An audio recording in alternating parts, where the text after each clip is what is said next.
दोस्तों नमस्कार, हमारे स्टूडियो बहुत बहुत स्वागत है आपका। दोस्तों हम फिर हाजिर हैं एक नया वीडियो लेकर के। टॉपिक वही चल रहा है अपना कि यूपीएसआई 2025 में से वैकेंसी आई है। सबसे पूरी कोशिश अपनी चल रही है कि लगातार अच्छे से अच्छे क्वेश्चन दिए जाएं। तो आज का टॉपिक है भूमि सुधार। तो इसकी पहली क्लास है।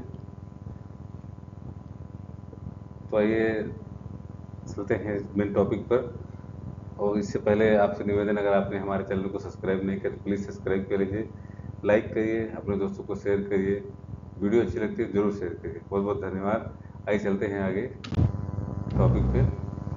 टॉपिक है कि भूमि सुधार कानून का एक उद्देश्य है कि भूमि स्वामित्व और वितरण को विनियमित करना, जो स्वतंत्रता से पहले की भू स्वराज प्रणाली को समाप्त करने की बिचौलियों को हटाने, काश्तकारों के अधिकारों की रक्षा करने, जोत की हदबंदी सीलिंग लागू करने के लिए और भूमि के चकबंदी के माध्यम से भूमिहीनता को कम करने पर केंद्रित है।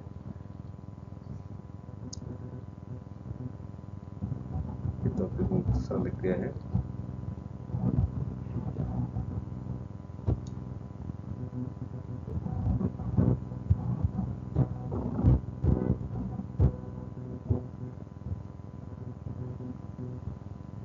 तो भूमि सुधार अधिनियम 1950 का एक मुख्य उदाहरण है।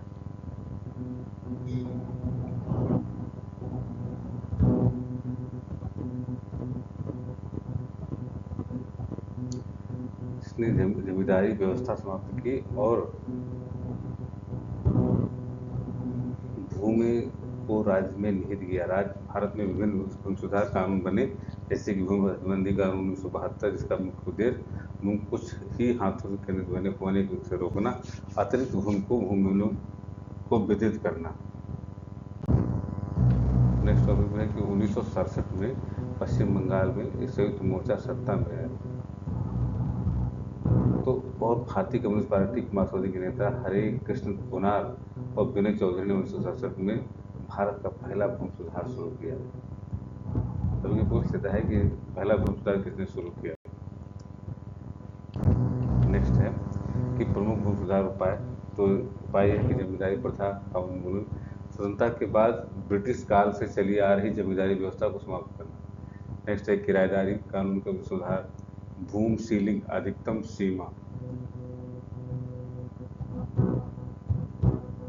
इसके अंतर्गत है कि किसी व्यक्ति या परिवार के पास स्वामित्व वाली भूमि की अधिकतम सीमा निर्धारित करना, जिससे कि अतिरिक्त भूमि को भूमिहीन लोगों से में वितरित किया जा सके।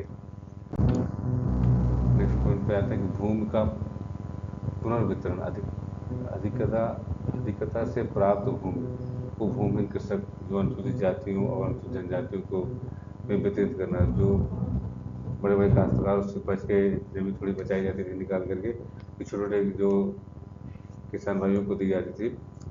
नेक्स्ट पॉइंट है भूमि चकबंदी, समय का मतलब बिखरी हुई भूमि को एकत्रित करके जोतों को बड़ा और अधिक आर्थिक रूप से व्यवहार कराना।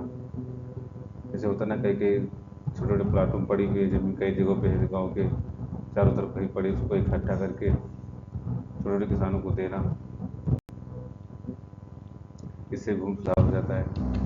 नेक्स्ट पॉइंट है बिचौलियों का उन्मूलन, उद्देश्य की कृषि और राज्य के बीच मौजूद बिचौलियों जैसे जमींदारों को हटाना, ताकि किसान सीधे भूमि पर भूमि स्वामी बन सके।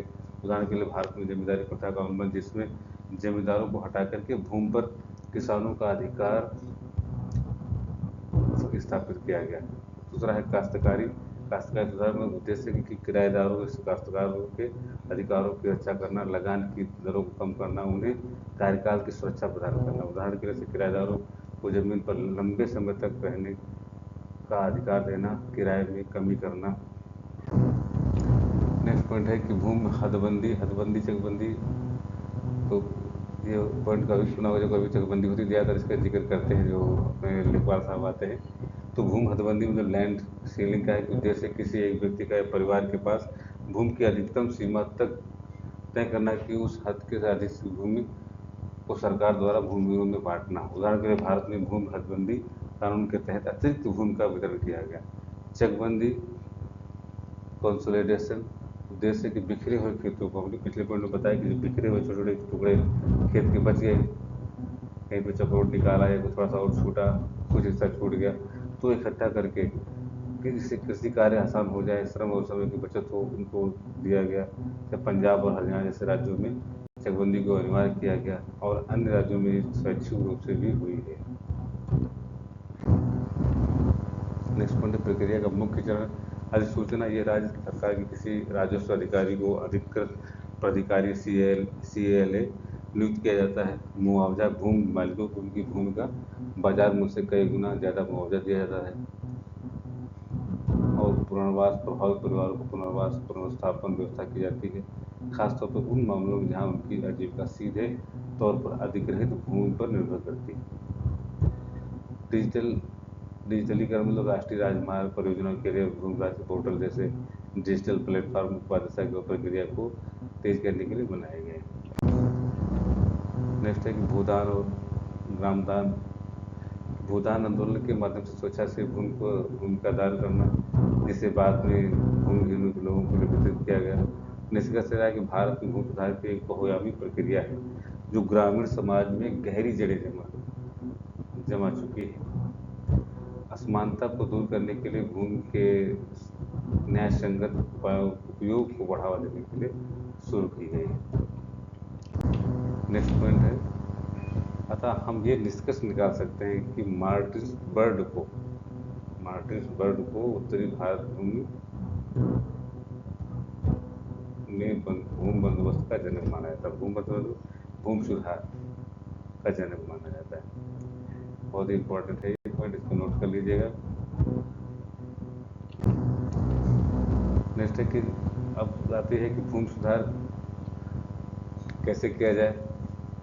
तो जिप्सम में भूमि सुधार किया जाता है, जैसे मिट्टी की जांच करें, जिप्सम का उपयोग करने से पहले अपनी मिट्टी की परीक्षण रिपोर्ट प्राप्त करें, इसके अनुसार जिप्सम का उपयोग करें। उपयुक्त मात्रा, मिट्टी की आवश्यकता के अनुसार जिप्सम की मात्रा निर्धारित करें।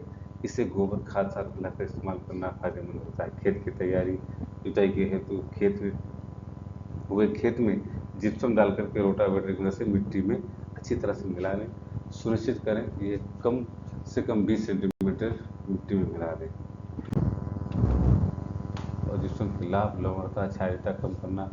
जिप्सम क्षारीय और लवणीय मिट्टी को सोडियम को हटा करके मिट्टी की गुणवत्ता में सुधार करना। हमने इससे पॉइंट को इसको रखा कि बात भूमि सुधार की होती है तो उस पर भूमि सुधार का ज़्यादातर चर्चा में रहता है। क्वेश्चन आते जरूर कि जिप्सम का फार्मूला ही पूछ लेना कुछ होता है, तो कभी कभी ऐसे पूछा जाता है तो जिप्सम का फार्मूला ही पूछ लेते हैं। इस बार जो AGT की परीक्षा हुई थी उसमें तो ये पूछ लिया गया था कि अपने खेत में मिट्टी की जांच के लिए किन किन क्षेत्रों से मिट्टी ली जाती है, कहाँ कहाँ से मिट्टी निकालना होता है, कितनी जगह से मिट्टी निकालने से कुछ क्वेश्चन था उसमें। तो अगला पॉइंट है मिट्टी की संरचना सुधारना।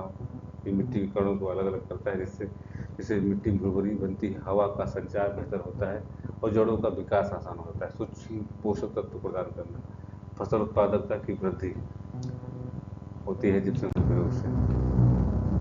ध्यान रखने वाली बात है कि जिप्सम का उपयोग करते समय मिट्टी में पर्याप्त प्राकृतिक जल निकासी होनी चाहिए ताकि सोडियम लीच हो सके। अगला है जिप्सम को मिट्टी में अच्छी तरह मिलाना आवश्यक है, क्योंकि बारिश के बाद पानी के माध्यम से जल्दी घुल जाता है। जिप्सम डालते समय मिट्टी में 1% से अधिक सोडियम आयन नहीं होना चाहिए।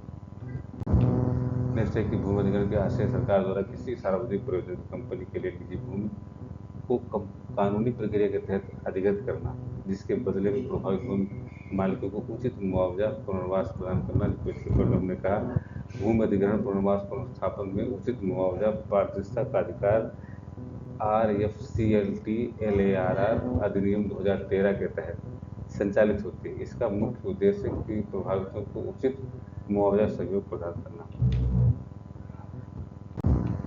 नेक्स्ट पॉइंट है भूमि अधिग्रहण के उद्देश्य व सार्वजनिक उद्देश्य की बुनियादी ढांचे निर्माण, जैसे सड़क, रेलवे, अन्य विकास परियोजनाएं, औद्योगिकरण, शहरी विकास। तो आज इस टाइम तो बहुत ही ज़्यादा चल रहा है, तो करना चाहिए कि भूमि अधिग्रहण पुनर्वास पुनर्स्थापन में उचित मुआवजा के लिए पात्रता की बात हो रही। तो हमने बताया कि RFCT LARR एक्ट 2013, क्योंकि भी एक्ट पूछ लेता है, ये एक्ट कब का 2013 का है।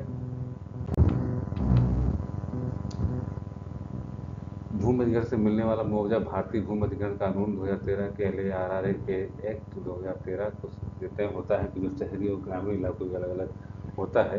ये अधिकृत भूमि बाजार मूल्य शहरी क्षेत्रों में 2 गुना और ग्रामीण क्षेत्रों में 4 गुना होता है। ये पॉइंट नोट करने के लिए कि शहरी क्षेत्रों में 2 गुना मिलता है और ग्रामीण क्षेत्रों को 4 गुना मिलता है। इसमें 100% सोल्टियम अतिरिक्त भुगतान भी शामिल होता है। मुआवजे की गणना कैसे होती है कि बाजार मूल्य सबसे पहले सरकार भूमि के बाजार की तय करती है। गुणक मतलब जैसे तुलना करती है कैसे कि ग्रामीण क्षेत्र के इलाकों में मूल्य कैसा रहेगा, शहरी में कैसा रहेगा। और सोल्टियम मतलब बाजार मूल्य का गुणा करने के बाद 100% सोल्टियम के तौर पर जोड़ दिया जाता है। अंतिम मुआवजा फाइनल कंपनसेशन होता है कि ग्रामीण क्षेत्रों में बाजार मूल्य का 4 गुना, हमने पहले बताया, शहरी में 2 गुना। दोस्तों थैंक्स फॉर वॉचिंग, बहुत बहुत धन्यवाद। दोस्तों अगर वीडियो अच्छी लगती है तो हम तो बार बार आपसे कहते हैं कि वीडियो कैसी लगी जरूर कमेंट करिए, लाइक करिए, सब्सक्राइब करिए, अपने दोस्तों को शेयर करिए। और सब्सक्राइब करने से आपका एक फ़ायदा है कि नेक्स्ट वीडियो आपके पास जल्दी पहुंच जाती है। बहुत बहुत धन्यवाद दोस्तों, वीडियो देखने के लिए बहुत बहुत धन्यवाद।